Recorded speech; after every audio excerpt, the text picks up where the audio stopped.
Bom, eu estou gravando esse vídeo para falar de alguns outros autores que não foram contemplados no nosso curso, né?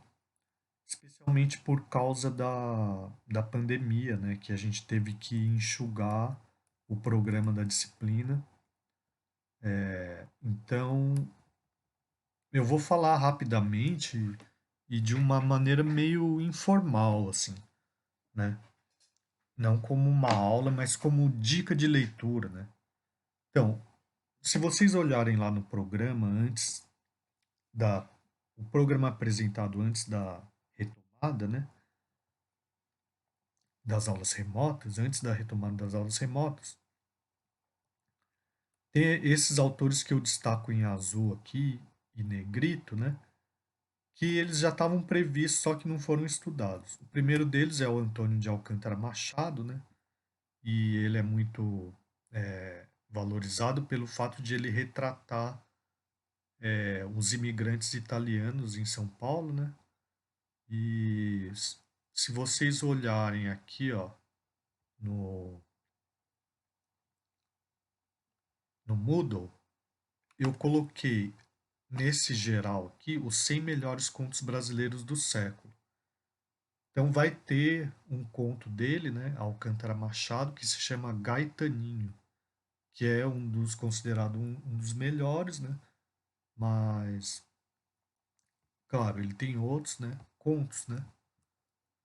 E vale a pena ler. Assim como esse livro, né? Esse livro, 100 melhores contos brasileiros do século, ele ele vai trazer uma porção de outros autores, né?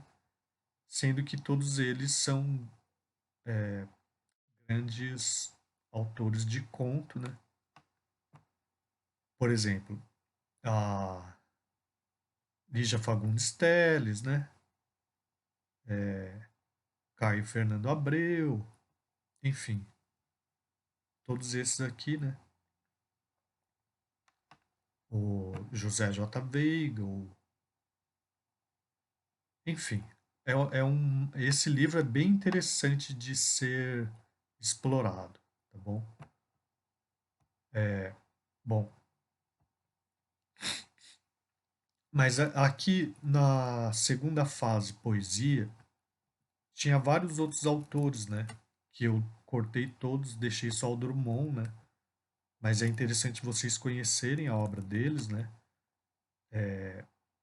Eu gosto especialmente do Murilo Mendes, embora eu não seja um grande conhecedor da obra do Murilo Mendes, né? Mas todos eles são grandes poetas, né?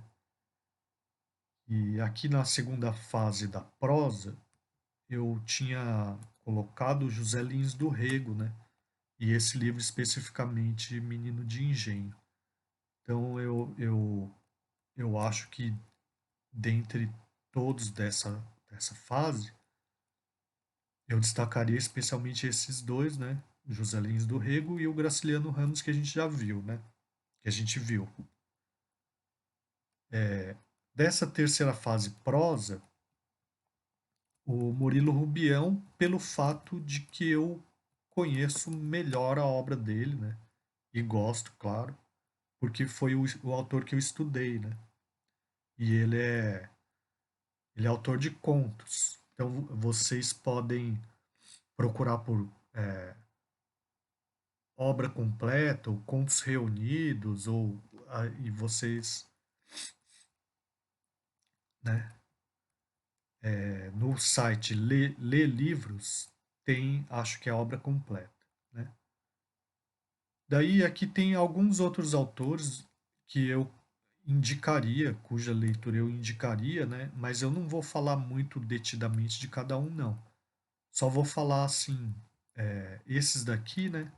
Já tinha colocado no programa inicial, né? Aqui são todos romances, Cristóvão Tesa, Filho Eterno, Milton Raton, Dois Irmãos, Ana Paula Maia de Gados e Homens. São todos romances.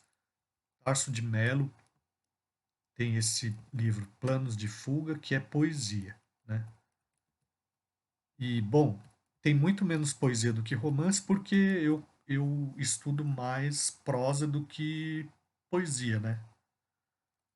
Estudei muito mais prosa do que poesia. Eu me identifico mais com a prosa, né? E da Hilda Hilst tem esse livro de poesia de poemas, né? Amavice, que eu achei muito interessante.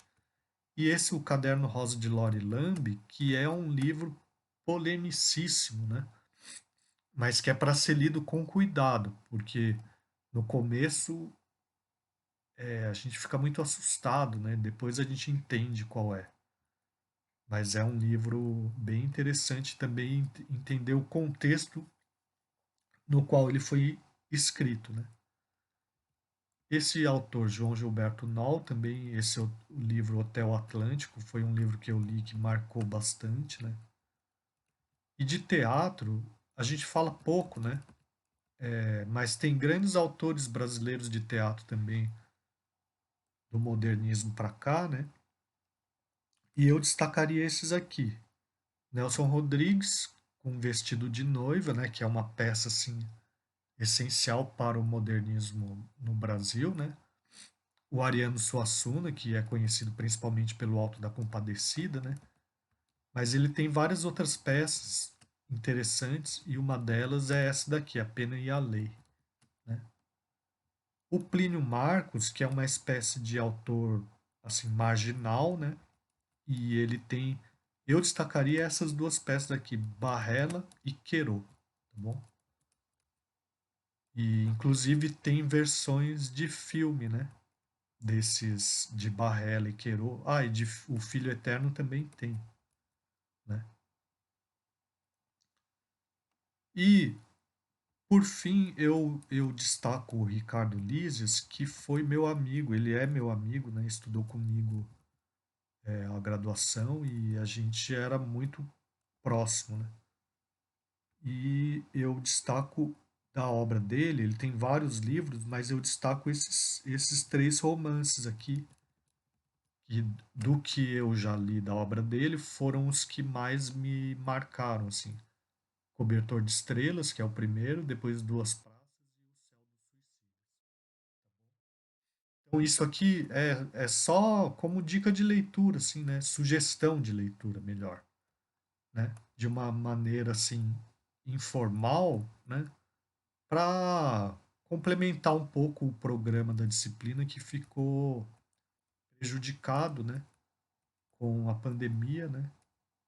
E espero que seja útil para vocês, tá bom? Só para completar, né? Esse livro aqui, Os 100 Melhores Contos Brasileiros do Século, também tem as crônicas, né? As 100 melhores crônicas brasileiras.